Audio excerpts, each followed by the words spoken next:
যুগের পরে যুগ কেটে যায়, মানুষ তাকে ভোলে না। সত্যিই তাই, যুগের পরে যুগ কেটে যায়, মানুষ তাকে ভোলে না। নমস্কার বন্ধুরা, আজকের গল্প গোপাল ভাঁড়ের আলু কেনা। সাথে থাকো আর শুনতে থাকো।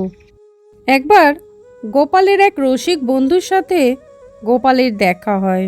রসিক বন্ধুটি আগে থেকেই জানতো গোপাল পারে না এমন কোনো কাজ নেই।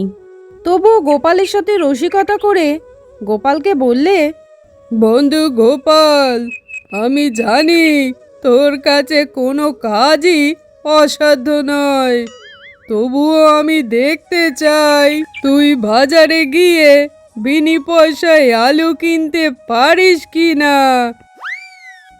আচ্ছা বন্ধু, তাই নাকি? আমি যদি তাহলে বিনি পয়সায় আলু কিনতে পারি, তাহলে তুই আমায় কি দিবি? বন্ধু গোপাল, তুই যদি বিনি পয়সায় আলু কিনতে পারিস, আমি তাহলে তোকে নগদ 10 টাকা পুরস্কার দেব। গোপালের রসিক বন্ধু গোপালকে 10 টাকার লোভ দেখিয়ে আর একটু উস্কে দিল। মনে মনে ভেবেছিল গোপাল বোধহয় কাজটা করতে পারবে না। গোপাল তখন তার রসিক বন্ধুকে বললে, আচ্ছা বন্ধু, এই ব্যাপার, চল তাহলে আমার সাথে হাটে, দেখবি দিব্যি বিনি পয়সায় আলু কিনে বাড়ি ফিরব, কাউকে কোনো পয়সাও দেব না, তুই নিজের চোখেই দেখতে পারবি, চল আমার সাথে। এরপর গোপাল তার রসিক বন্ধুকে নিয়ে হাটে চলল। গোপালের বন্ধু লক্ষ্য করল গোপাল প্রত্যেক আলু বিক্রেতাকে জিজ্ঞেস করছে, আচ্ছা ভাই, আমি যদি তোমার কাছ থেকে 500 আলু কিনি, কটা আলু ফাও দেবে তুমি? সময়টা ছিল শীতকাল, বাজারে আলুর প্রচুর আমদানি। আলুওয়ালা বললে, বাবু, 500 আলু কিনলে 5খানা আলু ফাও পাবেন, এর বেশি দিতে পারবো না।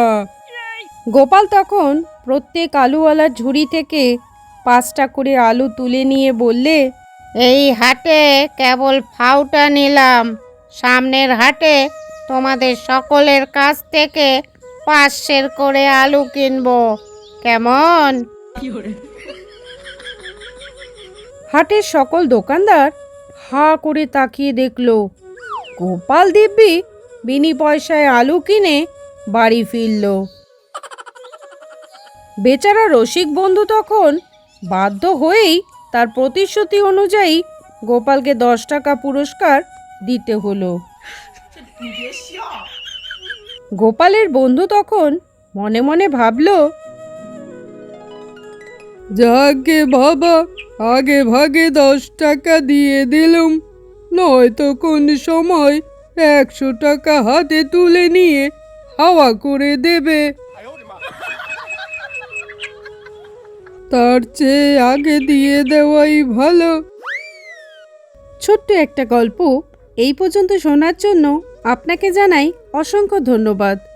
গল্পটা ভালো লাগলে একটা লাইক করে আপনার মতামত অবশ্যই জানাবেন।